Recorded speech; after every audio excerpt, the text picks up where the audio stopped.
Assalamualaikum warahmatullahi wabarakatuh. Salam untuk kita semua. Kami dari kelompok 7 KH002 Program Studi Ilmu Gizi dengan bimbingan dosen pengampu Ibu Maya Fernandia Siahaan, BCS MKes. Pada kesempatan ini kami akan memaparkan hasil tugas kami yang berjudul Analisis Epidemiologi Stunting pada Balita di Papua Tengah dengan anggota Alia Nadira, Nia Syahidah, Revalina Putri Rahman, Aset Rosmil Hidayat, dan Laila Fadilah.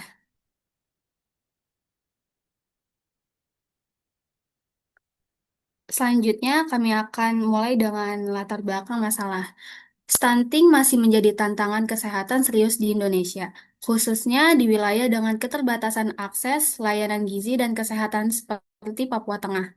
Menurut SKI 2023, Papua Tengah mencatat prevalensi stunting tertinggi nasional sebesar 39,4%, jauh di atas rata-rata nasional yaitu 21,5%, dan target 2024 14%.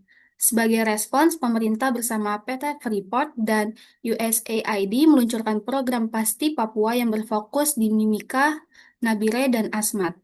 Program ini menggabungkan intervensi gizi, peningkatan pelayanan kesehatan, dan edukasi masyarakat guna menurunkan angka stunting dan membangun generasi Papua yang sehat dan berdaya saing.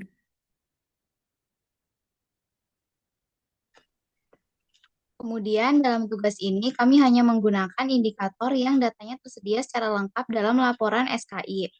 Oleh karena itu, analisis kami difokuskan pada 4 indikator berikut, yaitu prevalensi stunting, distribusi stunting menurut kelompok usia, rasio kejadian stunting antara laki-laki dan perempuan, odds rasio antara area pedesaan dan perkotaan. Keempat indikator ini dipilih karena data yang tersedia dalam laporan SKI cukup lengkap untuk dilakukan perhitungan dan analisis lebih lanjut.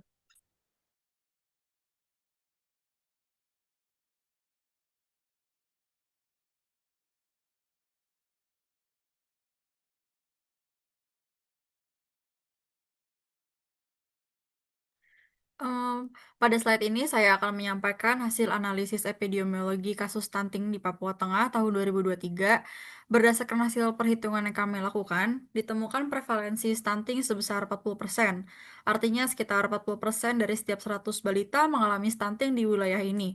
Jumlah kasus terbagi menjadi dua, yaitu severely stunting sebanyak 375 balita atau sebanyak 20,7%, yang artinya kondisi gagal tumbuh kronis yang sangat parah, dan kasus stunting sebanyak 337 balita atau sekitar 18,6% dari total populasi sebanyak 1.814 balita di Papua Tengah. Dari analisis proporsi berdasarkan karakteristik wilayah, ditemukan bahwa risiko stunting di pedesaan sedikit lebih rendah dibandingkan perkotaan, dengan nilai odds ratio sebesar 0,82, yang confidence interval atau CI pada tingkat kepercayaan 95% menunjukkan angka berkisar antara 0,81 hingga 0,82, yang artinya hasil ini cukup kuat dan signifikan secara statistik. Selain itu, analisis rasio kasus stunting berdasarkan jenis kelamin menunjukkan bahwa balita laki-laki memiliki resiko stunting lebih tinggi dibandingkan balita perempuan dengan rasio sebesar 3,2. Kesimpulannya, stunting di Papua Tengah merupakan masalah kesehatan masyarakat yang cukup serius. Intervensi perlu difokuskan pada wilayah perkotaan dan balita perempuan agar prevalensi stunting dapat segera diturunkan secara efektif.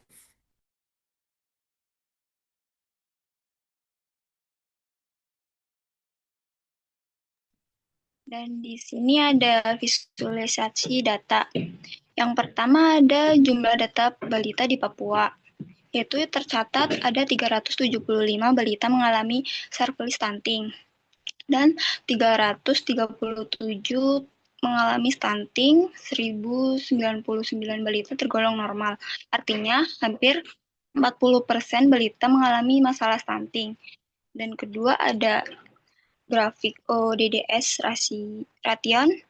Grafik ini menunjukkan bahwa balita dengan status gizi normal lebih banyak ditemukan di wilayah pedesaan, sementara angka stunting lebih rendah baik di perkotaan maupun pedesaan. Next. Dan di sini ada grafik ketiga.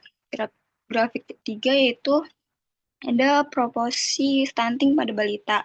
Sebagian besar balita tergolong normal yaitu 60,6%, sementara proporsi servali stunting dan stunting cukup signifikan masing-masing 19 hingga 20%. Next.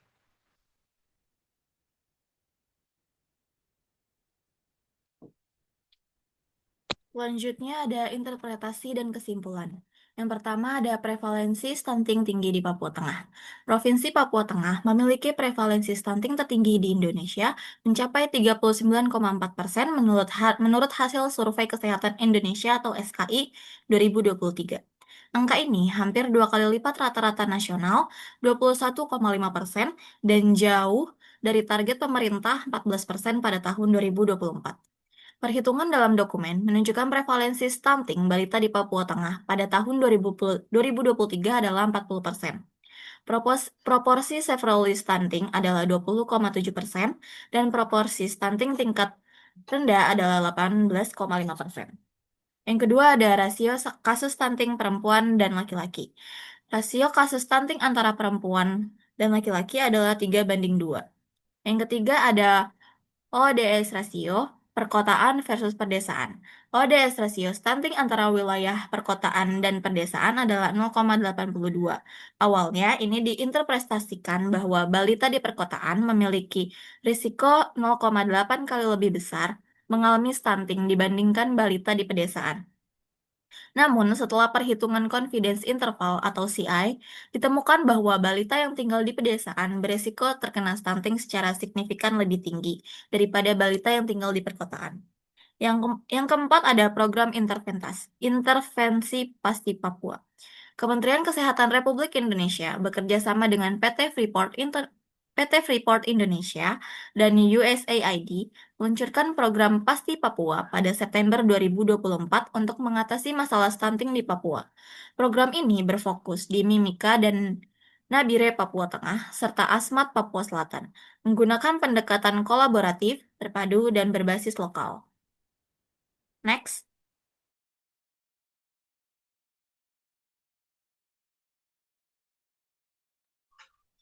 Berikut beberapa saran yang dapat membantu menurunkan angka stunting di Papua Tengah dan meningkatkan status gizi anak-anak.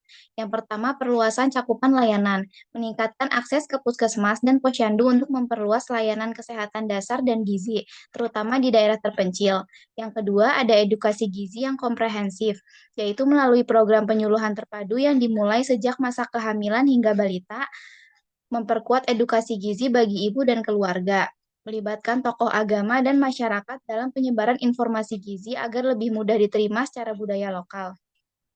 Yang ketiga ada pemberdayaan pangan lokal, yang fokusnya adalah untuk mendorong makanan lokal yang sehat dan mudah didapat yang sesuai dengan kebiasaan makan masyarakat setempat.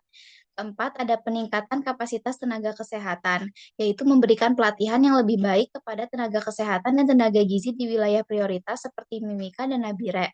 Yang kelima, ada pemantauan tumbuh kembang berkala, yaitu memastikan bahwa anak diawasi secara teratur melalui posyandu dan keluarga. Yang keenam, ada integrasi program lintas sektor, yaitu menggabungkan program gizi dengan sektor pendidikan dan pertanian untuk menangani masalah secara menyeluruh dari berbagai sudut pandang. Yang ketujuh, ada kemitraan multisektor berkelanjutan, yaitu membangun kolaborasi yang berkelanjutan antara pemerintah, sektor swasta, dan lembaga swadaya masyarakat atau LSM untuk mendukung dan untuk mendukung komunitas. Yang terakhir ada sistem pendataan akurat, yaitu menciptakan sistem pendataan yang akurat dan beroperasi secara real time untuk melacak kemajuan dan kendala di lapangan.